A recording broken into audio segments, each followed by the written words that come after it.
ସେଇଠୁ ଚାଲିଛି ଆଉ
Bhagavatam, first canto, third chapter, text number 11, given by His Divine Grace, A.C.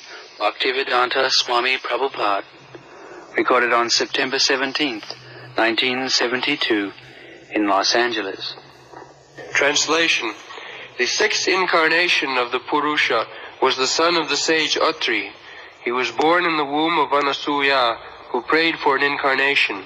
He spoke on the subject of transcendence to Alarka, Prahlada, and others, Jadu, Hoi Hoi, etc. The Lord incarnated himself as Dattatreya, the son of Rishi Atri and Anasuya. The history of the birth of Dattatreya as an incarnation of the Lord is mentioned in the Brahmanda Purana in connection with the story of the devoted wife. It is said there that Anasuya, the wife of Rishi Atri, prayed before the Lords Brahma, Vishnu, and Shiva as follows. My lords, if you are pleased with me, and if you desire me to ask from you some sort of blessings, then I pray that you combine together to become my son. This was accepted by the lords, and as Dattatreya, the Lord expounded the philosophy of the spirit soul, and especially instructed Alarka, Prahlada, Jadu, Hoi Hoi, etc. So, here we see that you can have God as your son. There are so many instances that like Devaki, God, Krishna as his son, Mother Yashoda, God as his son, Sachimata, he also God, Chaitanya Mahaprabhu as son. So, this is better philosophy than to accept God as Father. That is, especially in the Vaishnava philosophy. Others, the impersonalist, voidists, they have no conception of God. Void is ultimately everything is zero, and the impersonal is God has no form, and both are the same thing, in a different language. In void is, they say, ultimately there is nothing but zero, and the impersonal statement that maybe something, but it is not person, it is impersonal. Therefore, in the Padma Purana, this Buddhist theory, voidism, and the Shankar's theory, impersonalism, they are taken as one and the same.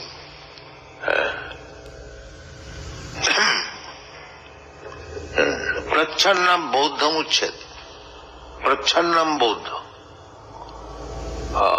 The Buddhists, they decline to accept the authority of Vedas.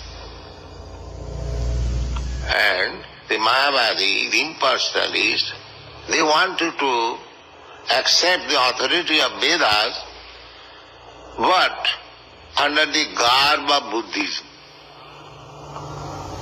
Therefore Chaitanya Mahaprabhu has given his remark, Vedana maniya bodha hoila nasti. According to Vedic line of thought, anyone who does not accept the authority of Vedas, he is called atheist. It's like the Mohammedans, they also call kafir, one who does not accept the authority of Quran. They call kafir. The Christians also, they call heathens. So there are different terms. Line of thought, anyone who does not accept the Vedic way of life, he is called Therefore, a Buddhist, according to Vedantis, Buddhists are called atheists. Actually, Buddha philosophy does not accept God, neither soul. They simply philosophize on the material elements. And they want to finish the material, dismantle the material elements, Nibbana. So Chaitanya Mahaprabhu has remarked that the Buddhists are honest. They frankly say that we don't accept your Veda. But the Shankarites, they are cheaters, because they are accepting Vedas but on the basis of Buddha philosophy. That is cheating. So, there are many conceptions of God, but here is a conception of God. To accept God as Son, that is only in Vaishnava philosophy. Because we are eternal servants of God. That is our philosophy. Jive Swarupa Nitya Krishna Das. The living entity, real constitutional position is to serve God. We have several times explained this fact. That a part and parcel of God must be engaged in the service of the Lord. It's like this finger is part and parcel of my body. Its duty is to serve the body. It has no other duty. A finger cannot go elsewhere and serve something else. It must serve my body. Therefore it is part and parcel. Similarly, if I am part and parcel of God, then my only duty is to serve God. This is Vaishnava philosophy. So, therefore in Vaishnava philosophy, everything in relationship with God is service. You have seen the picture in our Nectar of Devotion. Krishna's friends, Krishna is resting, they are all engaged in service. Somebody is fanning, somebody is massaging. Although they are friends, there is equality. None of them think that Krishna is greater than them. No. They think Krishna is our friend, a very nice friend, very beautiful friend, and a very powerful friend. Every day they go to the forest and they see one demon is killed by Krishna. So they become very much devoted. Their love for Krishna increased by seeing Krishna's activities, beauty, opulence. Similarly, the gopis, they did not think Krishna is God. They did not know. Even Mother Jasoda, Nanda Maharaj, all the inhabitants of Vrindavan, they did not know, neither they did care to know whether Krishna is God or not. They simply love Krishna without any identification. We are worshipping God, Krishna, because we are impressed with so many things that Krishna is the Supreme Lord, He is the Absolute Truth. Therefore we are little inclined, all right, let us serve Krishna, if He is God. There is some condition. If Krishna is God, so if I do not love, if I do not worship, there may be something wrong. So, there is business. But amongst the gopis and the cowherd boy and the Vrindavan, there is no business. We love Krishna unconditionally, that's all. We do not know anything except Krishna. This is Vrindavan atmosphere. So, Maharaj Jasoda, Nanda, and other elderly gopis, they used to treat Krishna as son, as beloved son. Because if we accept God as father or mother, there is conception of mother also. The Shaktas, there are many devotees of Durga, Kali.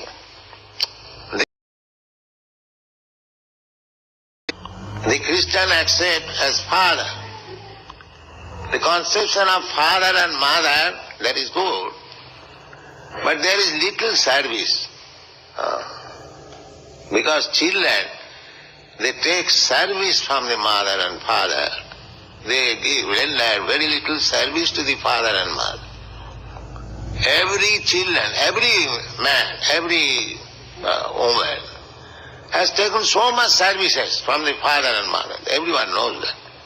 Just like those who are mothers here, how much service they are giving to the little children, how much careful they are that their child may not be in some difficulty, always anxious. Similarly, this philosophy, to accept God as son, means opportunity for rendering more service than to accept God as father. God is neither father nor his father, actually his father, because he is the origin of everything. Janmadasya jataha. Krishna also says, aham bija pudak pita. Pita means father. So actually God's position is father. He is father of everything. All living entities, all material energy, as if you discover something, it is called the father of this scientific discovery. So he has discovered everything, material and spiritual both. Therefore he is the original father of everyone, not only of the living entities, but also stones, woods, earth, water, fire, everything he has created. Bhumi, Rapa, Nalo, Vayu, Khang, Mano, Buddhi, Prakriti me ashtadha, bhinna prakriti me ashtadha in the Bhagavad Gita. Father. But out of love, the devotees, they accept the father as son to give more service. Father is obliged to give service to the son. He has given birth, therefore he has obligation to maintain the son, to give service. So, here if you accept God as son, then you cannot avoid the obligation of service. In other way you can avoid. This is compulsory. Therefore sometimes devotees, they pray. Here it is said, prayed for. The sixth incarnation of the Purusha was the son of the sage Atri. He was born in the womb of Anushya, who prayed for an incarnation. She requested that you all three, you become my son. Thank you very much. All glory to you.